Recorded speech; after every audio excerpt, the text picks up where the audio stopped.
place on the planes, you got your supplies in, and then it plugged into a massive network inside.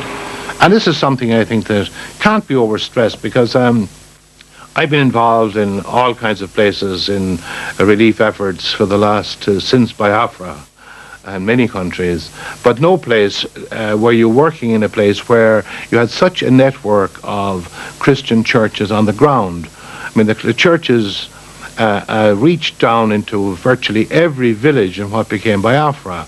So this network of parishes and catechists and teachers, that became the network through which the food was channeled, and really got around the country and really made a huge difference.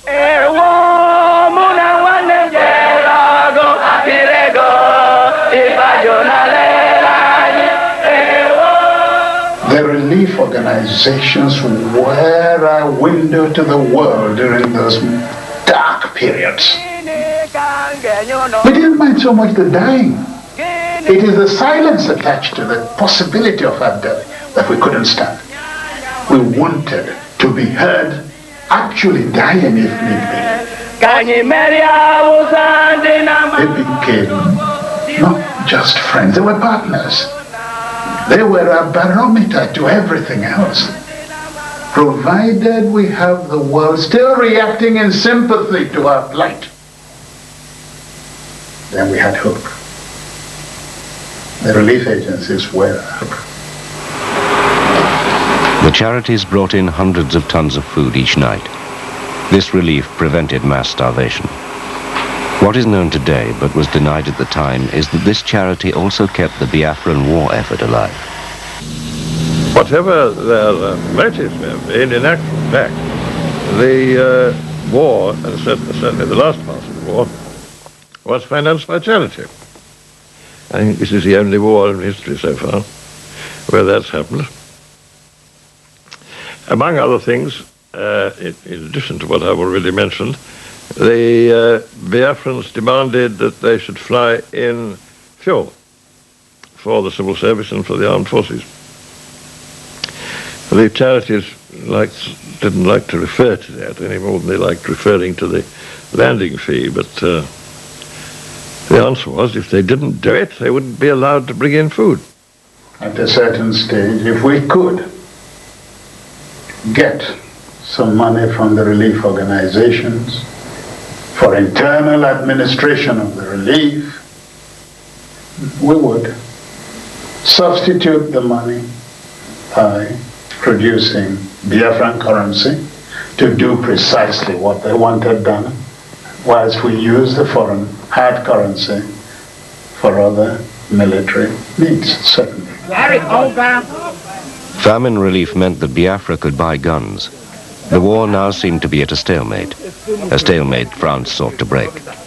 Et en effet, pourquoi les Ibos, qui sont chrétiens en général, vivent dans le sud d'une certaine façon, qui ont une langue à eux, pourquoi les Ibos dépendraient-ils d'une autre fraction ethnique de la fédération, car c'est à ça qu'on en arrive. La France, dans cette affaire, aide le Biafra dans la mesure des possibilités. In August 1968, France began to supply light arms to Biafra. These weapons kept the war going another 15 months. Biafra had in fact won the propaganda war. And the Biafran belief at this time was that all they had to do was to hang in there.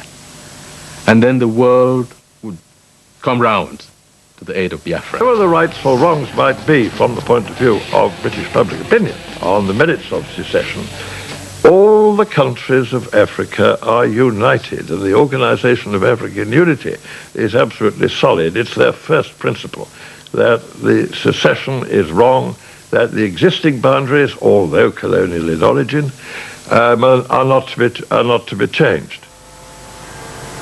I think in a sense the British government was in a cleft stick, because while it was supporting Nigeria, there was this tremendous publicity which was being very successful in Britain from the Biafran side. And as Harold Wilson himself said, and he was the premier for most of the time, a week is a long time in politics. And if the Times is coming out and the Spectator and many other papers later on in the middle of the war saying the British government is the most dastardly beast because it's responsible for the starving babies, then obviously the government is going to want to look as though it's hedging its bets. Every other week, the cabinet sent out a minister to go and report on things in Lagos, so that the Prime Minister in the next question period could say, my right honourable and noble friend Lord Shepherd is now at this moment in Lagos, and he's drawing up a report, personal report for me on this, and I hope the honourable gentleman will consent to put off his question until I have that report. Well, that was a jolly good way of getting out of trouble, at least for a week. Today you send us hundreds of tons of milk, butter, sugar. At the same time, one plane is leaving Gatwick, another plane is leaving to Lagos with arms and ammunition. What's the purpose? Why prolong the agony? At precisely 1:30 every day, they come over the town as the marketplace is full, as patients are sitting out on the lawns at hospitals.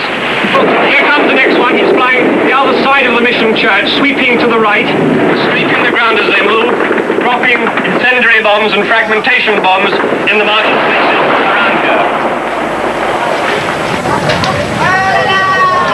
There were two stories. One in Britain, you got a different story in Britain where the government was trying to minimise the support that they were giving to the Nigerians because of the political pressure against the government and the pro-Biafran